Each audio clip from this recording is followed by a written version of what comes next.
இப்போ நீங்க என்ன சொல்றீங்கன்னா, குழந்தைங்களுக்கு ஏன் கொடுக்குறீங்க, குழந்தைங்களுக்கு ஏன் பேப்டிசம் கொடுக்குறீங்க, அது கொடுக்கலாமா, பைபிள் எங்க இருக்குது அப்படின்னு நீங்க கேக்குறீங்க. நம்பிக்கை பெற்று திருமுழுக்கு பெறுங்கள் தான் போட்டிருக்க ஒழிய, குழந்தைகள் எங்கேயும் நம்பிக்கை அறிக்கையிட்ட பிறகுதான் அவர்களுக்கு திருமுழுக்கு கொடுக்க வேண்டும்.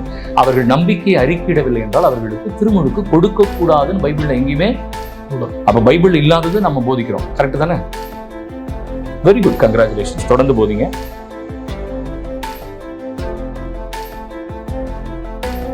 ஃபாதர் இதை தொடர்ந்து இன்னொரு வாக்குத்தத்த வசனத்தையும் அவர் யூஸ் பண்ணுறார். அப்போஸ்தலர் நடபடிகள் 2வது அதிகாரம் 38வது வசனத்திலிருந்து 39வது வசனம் வரைக்கும் நான் படிக்கிறேன். 39வது வசனத்துக்கே நம்ம போயிடலாம். வாக்குத்தத்தமானது உங்களுக்கும் உங்கள் பிள்ளைகளுக்கும். ஓகே, ஸோ இங்கே வார்த்தையை கவனிக்கல, பிள்ளைகள் அப்படின்ற வார்த்தை வருது இல்லைங்களா? ஸோ அவர் என்ன நினைக்கிறாரு, பிள்ளை அப்படின்னாலே குழந்தை அப்படின்னு நினச்சிக்கிட்டாரு. நம்முடைய தேவனாகிய கர்த்தர் வரவழைக்கும் தூரத்தில் உள்ள யாவருக்கும் உண்டாயிருக்கிறது என்று சொல்கிறார். ஸோ இது எதை பற்றி சொல்லப்படுதுன்னா, பரிசுத்த ஆவியானுடைய வரத்தை குறித்து வாக்குத்தத்தமாக சொல்லப்பட்ட ஒரு வசனம். ஆனால் பிள்ளைகள் அப்படின்ற வார்த்தை வர்றதுனாலேயே குழந்தைகள் அப்படின்னு அர்த்தம் ஆயிடாது. இங்கே சொல்ல வர்ற ஒரு விஷயம், பிள்ளைகள் என்பது கை குழந்தைகள் அதை குறிக்கல. வரவிருக்கும் தலைமுறையினரை கர்த்தரை விசுவாசிக்கிறாங்களோ அவர்களை குறித்து பேசப்படுகிற ஒரு வார்த்தை தான் இது. ஸோ உங்கள் பிள்ளைங்க அப்படின்னு நம்ம சொல்லும்போது நெக்ஸ்ட் ஜென்ரேஷனை தான் அது குறிக்குது. உங்கள் பிள்ளைங்க அப்படின்னு சொல்லும்போது ஏன் கை குழந்தை இல்லை. ஸோ சாதாரணமாக அவங்க வளர்ந்து வந்ததுக்கப்புறமா விசுவாசிக்கிறான் பார்த்தீங்களா? ஸோ அந்த ஒரு ஸ்டேஜில் இருந்து சொல்லப்படுகிறதான வார்த்தை தான் இந்த பிள்ளைகள் அப்படின்னு சொல்கிறது. நீங்களே கூட இந்த வசனத்தை படித்து பாருங்களேன். ஸோ அந்த மாதிரியான ஒரு அர்த்தத்தை தான் அது கொடுக்குது. ஸோ இங்கேயும் பிள்ளைகள் வாக்குத்தத்தம் பண்ணப்பட்டதுனால, அதாவது பரிசுத்த ஆவியானுடைய வரத்தை அவங்களுக்கும் கொடுக்கப்படும் அப்படின்னு சொல்கிறதுனால திருமுழுக்கும் கொடுக்கலாம், ஞானஸ்நானமும் குழந்தைகள் கொடுக்கலாம் அப்படின்னு ஆயிடாது. ஸோ அது வேறு, ஞானஸ்நானம் அப்படின்றது வேறு. ஸோ இங்கே கேட்டகரிக்கல் ஃபேலசி நடக்குது. இவர் கேட்டகரியில் அவர் வித்தியாசம் தெரியாமல், ஸோ இது இருக்கிறதுனால திருமுழுக்கும் கொடுக்கலாம் அப்படின்னு ஒரு முடிவுக்கு வர்றதை நம்மளால் புரிஞ்சுக்க முடியுது. அவர் இன்னும் இந்த இன்ஃபேண்ட் பேப்டிசத்தை இன்னும் வலுப்படுத்துறதுக்கு 1 கொரிந்தியர் 15வது அதிகாரம் 29வது வசனத்தை அவர் மேற்கோள் காட்டுறார். அங்கே பவுல் சொல்கிறாரு, மேலும் மரித்தோர் உயிர் திழாவிட்டால் மரித்தவருக்காக ஞானஸ்நானம் பெறுகிறவர்கள் என்ன செய்வார்கள்? மரித்தவர்களுக்காக ஏன் ஞானஸ்நானம் பெறுகிறார்கள்? ஸோ இந்த வசனத்தை அவர்கள் வைத்து என்ன சொல்ல வர்றாருன்னா, மரித்தவங்களுக்காகவே ஞானஸ்தானம் எடுக்கிறாங்க. அவங்க விசுவாசிக்கிறாங்களோ இல்லை விசுவாசிக்கலையோ யாருக்கு தெரியும்? மரித்தவர்கள் எந்த ஒரு விசுவாசத்தில் இருந்தாங்க அப்படின்னு தெரியாது. ரட்சிக்கப்பட்டாங்களா தெரியாது. உண்மையாகவே இயேசுவை விசுவாசித்தாங்களா தெரியாது. ஆனாலும் மரித்தவர்களுக்காக இவங்க ஞானஸ்தானம் எடுக்கிறாங்க அப்படின்னு வேத வசனத்தில் பவுல் சொல்கிறார். அதனால் இந்த அடிப்படையில் தான் நாங்கள் என்ன பண்ணுறோன்னா, மரித்தவங்களுக்காக நம்ம ஜெபிக்கிறோம் அப்படின்னு சொல்லிட்டு, ஸோ குழந்தைங்களுக்கும் நம்ம ஞானஸ்நானம் கொடுப்பது தப்பு இல்லை. ஏன்னா இறந்தவங்களுக்கே ஞானஸ்நானம் கொடுக்குறாங்க. அந்த ஒரு பழக்கம் கொரிந்து சபையில் இருந்திருக்குது. அதனால் உயிரோடு இருக்கிற கை குழந்தைகளுக்கு ஞானஸ்நானம் கொடுப்பது தப்பு இல்லை அப்படின்ற ஒரு முடிவுக்கு இவர் வரார். பட் பவுல் இங்கே சொல்லுகிறதான விஷயமே வேற. இவர் ஒரு வாதத்தை முன்வைக்கிறார். 1 கொரிந்தியர் 15வது அதிகாரம் முழுக்க என்ன சொல்ல வருகிறது என்றால், உயிர்த்தெழுதல் கிறிஸ்தவர்களாகிய நமக்கு உண்டு அப்படின்றத டிஃபெண்ட் பண்ணுறார். அதுதான் அந்த சாப்டர் ஃபுல்லாக நீங்கள் படித்து பார்த்தீங்கன்னா அது தெரியும். உயிர்த்தெழுதல் குறித்து தான் அவர் முழுசாக எழுதியிருப்பார். அப்படி எழுதும்போது அவர் சொல்ல வர ஒரு விஷயம், பவுல் இந்த வசனத்தை இறந்தவர்களுக்காக திருமுழுக்கு எடுங்கள் என்று சொல்லி கட்டளை கொடுக்கல. ஆனால் கொரிந்து சபையில் என்ன ஒரு நம்பிக்கை இருந்ததுக்கு அப்படின்னா, சிலர் மரித்தோர் உயிர்த்தெழ மாட்டாங்க அப்படின்னு ஒரு நம்பிக்கை இருந்திருக்கு. சிலர் அந்த மாதிரி நம்பியிருக்காங்க. அவங்கக்கிட்ட இவர் சொல்கிறாரு, அவர்களை பார்த்து, உயிர்த்தெழுதலே இல்லை என்றால் மரித்தவர்களுக்காக சிலர் திருமுழுக்கு பெறுகிறாங்களே, அதில் என்ன பயன் இருக்குது, எதுக்காக அவங்க பண்ணுறாங்க அப்படின்னு சொல்லி ஒரு லாஜிக்கலான ஒரு விஷயத்தை அவர் கொடுக்குறாரு. ஸோ இந்த அவங்கக்கிட்ட என்ன ஒரு தப்பு இருக்குன்னா, லாஜிக்கல் ஃபேலசி இருக்குது அவங்கக்கிட்டேயே.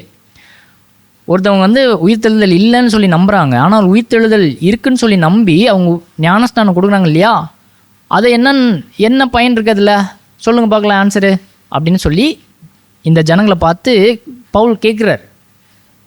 ஸோ இதிலிருந்தே உங்களுக்கு தெரியலையா உயிர்த்தெழுதல் உண்டு அப்படின்ற ஒரு விஷயம் இருக்குது அப்படின்னு சொல்லி அப்படின்னு வாதம் கொண்டு வரார். ஸோ அதுக்காக அவர் இந்த ஒரு விஷயத்தை தர்க்கத்துக்காக இந்த வார்த்தைகளை அவர் பயன்படுத்துகிறாரே ஒழிய உண்மையாகவே இறந்தவர்களுக்காக நம்ம ஜெபிக்கணும் அல்லது இறந்தவர்களுக்காக நம்ம ஞானஸ்நானம் எடுக்கலாம் அப்படின்ற எந்த ஒரு கட்டளையும் கொடுப்பதற்காக இது பயன்படுத்தவில்லை. ஸோ இந்த விஷயத்தை நம்ம புரிந்து கொள்ளணும். ஸோ கான்டெக்ஸ்ட் அடிப்படையில் தான் நம்ம எந்த ஒரு முடிவையும் நம்ம கொண்டு வர வேண்டும். ஸோ இங்கேயும் இன்ஃபேண்ட் பேப்டிசத்தை பற்றி பேசுவது கிடையாது, அதுக்கான விஷயமே இங்கே இல்லை. நெக்ஸ்ட்டு ஒன்று ரொம்ப கொஞ்சம் இது ஒரு பலமான ஒரு ஆர்கியூமெண்ட் தான். விருத்த சேதனத்தை பற்றி அவர் பேசிட்டு திருமுழுக்கு ஞானஸ்நானத்தை குறித்து பேசி இதை ரெண்டையும் கம்பேர் பண்ணி ஒரு விஷயத்த சொல்ல வர்றார். கொலோசியர் 2வது அதிகாரம் 11வது வசனத்திலிருந்து 12வது வசனம் வரைக்கும். அல்லாமலும் நீங்கள் கிறிஸ்துவை பற்றும் விருத்த சேதனத்தினாலே மாம்சத்துக்குரிய பாவ சரீரத்தை களைந்து விட்டதினால் கையால் செய்யப்படாத விருத்த சேதனத்தை அவருக்குள் பெற்றீர்கள். நீங்கள் பார்க்க வேண்டிய ஒரு வார்த்தை இருக்குது அதில், கையால் செய்யப்படாத விருத்த சேதனம். எதை சொல்லுது? கையால் செய்யப்பட்ட விருத்த சேதனம் என்பது என்ன? ஸோ ஆபிரகாமுக்கு அங்கே விருத்த சேதனத்தை 8வது நாளில் செய்யணும்னு சொல்லி அதுக்கப்புறமா வந்த யூதர்களுக்கெல்லாம் அது ஒரு கட்டளையாகவே இருந்திருக்கு இல்லையா? யூதர்கள் 8வது நாளில் ஆண் பிள்ளைகள் எல்லாம் விருத்த சேதனம் செய்யணும். இது கட்டளை. இது கையால் செய்கிற விருத்த சேதனம். ஆனால் இங்கே பவுல் சொல்லப்படுகிற ஒரு விஷயம் கையால் செய்யப்படாத விருத்த சேதனம். அப்போ கையால் செய்யப்படாத விருத்த சேதனம் என்ன?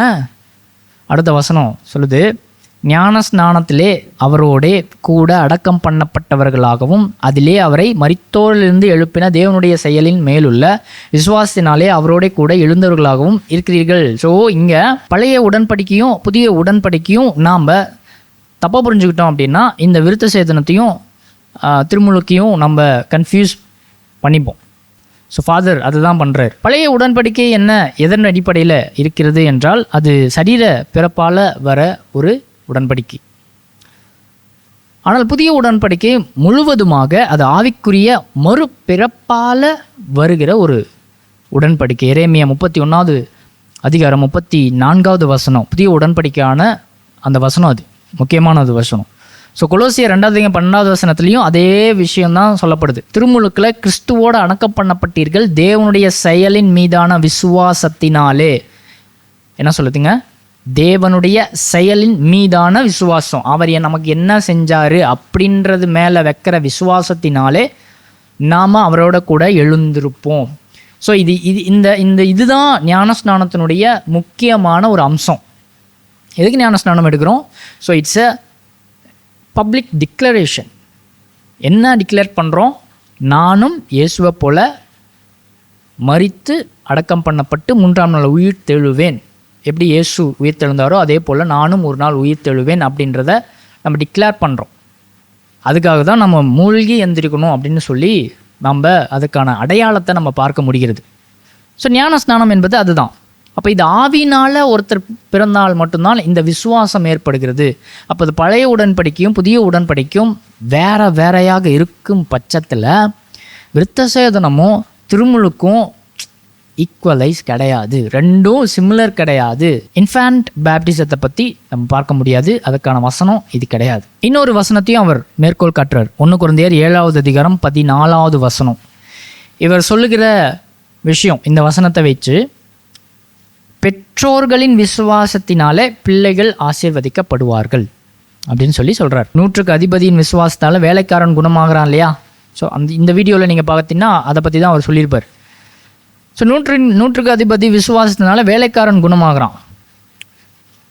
அதே போல தான் பெற்றோர்கள் விசுவாசத்தினால பிள்ளையை நம்ம ரட்சிக்க முடியும். ஸோ அவர்கள் தூய்மையாவாங்க, ஆசீர்வதிக்கப்படுவாங்க அப்படின்னு சொல்லி அவர் சொல்கிறாரு.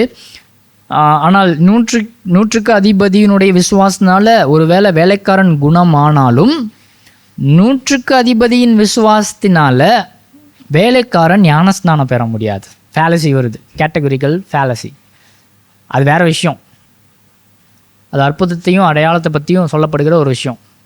ஆனால் அதுக்கு நம்ம ஞானஸ்நானத்தை வச்சு நம்ம மெர்ஜ் பண்ணி நம்ம சொல்கிறது ரொம்ப தப்பான ஒன்று. ஸோ உடலில் நமக்கு சுகம் கிடைக்கிறதுன்றது வேறு, ஆத்தும ரட்சிப்பு அப்படின்றது வேற. என்னுடைய ஆத்துமா ரட்சிக்கப்படணும், எனக்காக இன்னொருத்தன் சாப்பிட முடியாது. அந்த மாதிரி தான் எனக்காக இன்னொருத்தன் ரட்சிக்கப்படவும் முடியாது. அவன் ரட்சிக்கப்பட்டுட்டான் அப்படின்றதுனால நானும் கூட போக முடியாது. என்னுடைய ஆத்துமா ரட்சிக்கப்படணும். அப்படி என்றால் தான் நான் பரலோகம் செல்ல முடியும், தேவனுடைய பாதத்துக்கு நான் போக முடியும். ஸோ இன்னொருடைய விசுவாசம் என்னை காப்பாற்றாது. இந்த வசனத்தில் 7வது அதிகாரம் 14வது வசனம் 1 கொரிந்தியரில், நம்பிக்கையுள்ள மனைவியினால் நம்பிக்கையற்ற கணவனும் பரிசுத்தமாக்கப்படுகிறான் அப்படின்ற விஷயம் அங்கே வருது. ஆனால் இதை வைத்து அவர் பெற்றோர்களின் மூலமாக பிள்ளைகள் ஆசீர்வதிக்கப்படுவார்கள் அப்படின்ற ஒரு முடிவுக்கு வர்றார். ஸோ இது ஆத்தும ரட்சிப்பை குறிக்கிறது கிடையாது. மாறாக ஒரு குடும்பத்தில் விசுவாசியாக இருந்தாலும் அந்த குடும்பம் தேவனுடைய பார்வையில் விசேஷித்த கரிசனையுடைய இடமாக இருக்கிறது என்பதை மட்டுமே தான் இந்த 1 கொரிந்தியர் 7வது அதிகாரம் சொல்லுகிறது. இதுவும் இந்த வசனமும் இன்ஃபேண்ட் பேப்டிசம், குழந்தைகளுக்கு ஞானஸ்நானம் கொடுக்கலாம் அப்படின்றதுக்கான எந்த ஆதாரமும் இந்த வசனத்தில் கிடையாது. ஸோ இந்த ஒரு முடிவுக்கு வர்றது ரொம்ப தப்பு. இந்த வசனங்களை எல்லாம் சொல்லி முடிச்சதுக்கப்புறமா அவர் ஹிஸ்ட்ரிக்கு போகிறார். சபை வரலாற்றில் இருக்கிற சபை பிதாக்கள்லாம் என்ன சொல்லியிருக்காரு அப்படின்னு சொல்லி முடிக்கிறார் அந்த வீடியோவில். ஸோ ஃபஸ்ட்டு அவர் டிடாக்கே அப்படின்ற அப்போஸ்தல உபதேசங்களை அவர் உள்ளடக்கியதான ஒரு புத்தகம், அந்த டிடாக்கே அப்படின்ற ஒரு விஷயம். அதில் எப்படி ஞானஸ்நானம் கொடுக்குறது அப்படின்ற விஷயத்த அது சொல்லப்பட்டிருக்கும். ஓடுற தண்ணீரில் ஞானஸ்நானம் கொடுக்கலாம், அல்லது அப்படி இல்லை அப்படின்ற பட்சத்தில் நம்ம தண்ணி தலை மேலே எடுத்து தெளித்து ஞானஸ்நானம் கொடுக்கலாம் அப்படின்ற விஷயத்தையும் அந்த டிடாக்கையில் நம்ம வாசிக்க முடியும். அதனால் நம்ம ரோமன் கேத்தலிக்கும் மூழ்கி ஞானஸ்தானம் எடுக்கிறாங்க அப்படின்றத அந்த வீடியோவில் அவர் சொல்லியிருக்கிறார். ஸோ அதை பற்றி நம்ம பேச வேண்டியது கிடையாது. ஆனால் அதே டிடாக்கையில் குழந்தைகளுக்கு ஞானஸ்தானம் கொடுக்கலாம் அப்படின்ற எந்த ஒரு ஆதாரமாகவோ நம்ம பார்க்க முடியல. ஸோ அதுக்கப்புறமா அவர் பல சபை பிதாக்களே அவர் சொல்கிறார். இரேனியஸ் அதை பற்றி அகெயின்ஸ்ட் ஹெரசிஸ் அதில் நம்ம பார்க்க முடியும். மறுபடியும் பிறத்தல், ரீஜெனரேட்டட் அப்படின்ற வார்த்தையை அவர் பயன்படுத்துகிறாரு. குழந்தைகளுக்கு கட்டாயமாக திருமுழுக்கு கொடுக்க வேண்டும் அப்படின்ற கட்டளையும் அங்கே இல்லை. அகைன் இதுவும் அவர் அனுமானத்தோடு தான் சொல்கிறார், அனுமானம் பண்ணி சொல்கிறார். ஒரு யூகம் தான் இதுவும். ஆனால் இந்த ஒரு சபை பிதாக்களில் டெர்ட்டுல்லியன் என்பவர் குழந்தை ஞானஸ்நானத்துக்கு அவர் எதிர்த்து நிற்கிறார் தான் நம்ம பார்க்க முடியுது. பிள்ளைகள் வளர்ந்து கிறிஸ்துவை அறிந்து கொள்ளும் வரை திருமுழுக்கை தள்ளி வையுங்கள் அப்படின்னு சொல்கிறார். ஸோ இவரும் ஆதி சபை பிதா தான். அப்போது இந்த மாதிரியான விஷயம் ஆதி திருச்சபைகளில் ஒரே கன்சிஸ்டன்ஸாக இல்லை. கிட்டத்தட்ட 4வது நூற்றாண்டுக்கு அப்புறமா தான் இந்த இன்ஃபேண்ட் பேப்டிசம் நம்ம கொடுக்கணும் அப்படின்ற ஒரு நடைமுறை வருது. அதுக்கு முன்னாடி வரைக்குமே தெளிவில்லாத ஒரு விஷயமாகவே தான் இந்த ஆதி பிதாக்களுடைய சபை பிதாக்களுடைய எழுத்துக்களில் நம்ம பார்க்க முடியும். ஸோ எந்த ஒரு வெளிப்படைத்தன்மை இவருடைய ரைட்டிங்ஸில் கிடையாது. ஸோ இதிலேருந்து நம்ம எடுக்கிறது ரொம்ப ஆபத்துன்னு தான் நான் சொல்லுவேன். அது மட்டும் இல்லாமல் ரொம்ப இதை ஜாக்கிரதையாக தான் நம்ம ஹேண்டில் பண்ண வேண்டும். சபை பிதாக்கள் என்ன சொல்லியிருக்கிறாங்க, ஸோ அவங்க சொன்னால் அது கரெக்டாக தான் இருக்கும் அப்படின்னு நம்ம ஏற்றுக்கொள்வது கிடையாது. ஃபாதர் அருள்மணி அவர்கள் அவருடைய வீடியோவில் சொல்கிறாரு, சபை பிதாக்கள் இவர்கள் எல்லாருமே அப்போஸ்தலருடைய காலங்களில் வாழ்ந்தவங்க. அவங்க சொல்கிறது கேட்பீங்களா? 2000 வருஷத்துக்கு அப்புறமா இப்போ பாஸ்டர் சொல்கிறத கேட்பீங்களா? இப்போ பாஸ்டர் சொல்கிறத கேட்குறீங்க. அப்பயே இருந்து சபை பிதாக்கள், அதாவது அந்த பிதாக்கள் எல்லாம் அப்போஸ்தலர் கூடவே இருந்தாங்க இல்லைங்களா? அப்போ அவங்களுடைய பேச்செல்லாம் கேட்டிருப்பாங்க, அவங்களுடைய உபதேசத்தை கேட்டிருப்பாங்க. அவங்க சொல்கிறது ஏன் நம்ப பண்ணுறீங்க அப்படின்னு இவங்க கேட்குறாங்க. இந்த சபை பிதாக்கள் அப்போஸ்தலர்கள் காலகட்டத்திலேயே இருந்து வாழ்ந்து வந்தவங்க, அதனாலேயே இவங்க சொல்கிறது எல்லாமே கரெக்டாக தான் இருக்கும் அப்படின்னு நம்ம முடிவுக்கு வர்றது ரொம்ப தப்பு. ஒருவேளை அதுதான் அப்படி தான் நம்ம எடுத்துக்கணும் அப்படின்னு இருந்தால், இவங்க காலகட்டத்திலே, இரேனியஸ் காலகட்டத்திலேயே மாசியன் அப்படின்ற ஒரு நபரும் இருந்தாங்க. அவர் என்ன பண்ணார்? பழைய ஏற்பாட்டில் இருக்கிற பிதா, புதிய ஏற்பாட்டில் நம்ம இயேசு வரார் இல்லைங்களா? இப்போ இயேசுனுடைய பிதா பழைய ஏற்பாட்டில் இருக்கிற கடவுள் வேற அப்படின்னு சொல்லி ஒரு முடிவு வந்துட்டார். கிட்டத்தட்ட பழைய ஏற்பாடை அவர் நிராகரிக்கிற அளவுக்கு அது போயிடுச்சு. அப்போது இவரும் இரேனியஸ், அதாவது இந்த சபை பிதாக்கள் காலகட்டத்தில் தான் வாழ்ந்தார். அப்போ அவருடைய ரைட்டிங்ஸ் கரெக்டாக தான் இருக்கும் அப்படின்னு சொல்லி நம்ம எடுத்துக்க முடியுமா? முடியாது. இதே போல் நாஸ்டிசிசம், ஞானவாதம் அப்பயே இருந்திருக்கு, அப்போஸ்தலர் காலத்துலேயே இது இருந்திருக்கு. அப்போ இந்த உபதேசம் அப்போஸ்தலர் காலத்துலேயே இருந்தது அப்படின்றதுக்காக இது நம்ம சரி அப்படின்னு சொல்லிட்டு எடுத்துக்க முடியுமா? முடியாது. அதனால் அப்போஸ்தலர்கள் கிட்ட தான் கர்த்தர் பரிசுத்த ஆவியானவர் ஆளுகை செய்து எழுதப்பட்டு நம்ம கையில் வேதமாக வந்திருக்குது.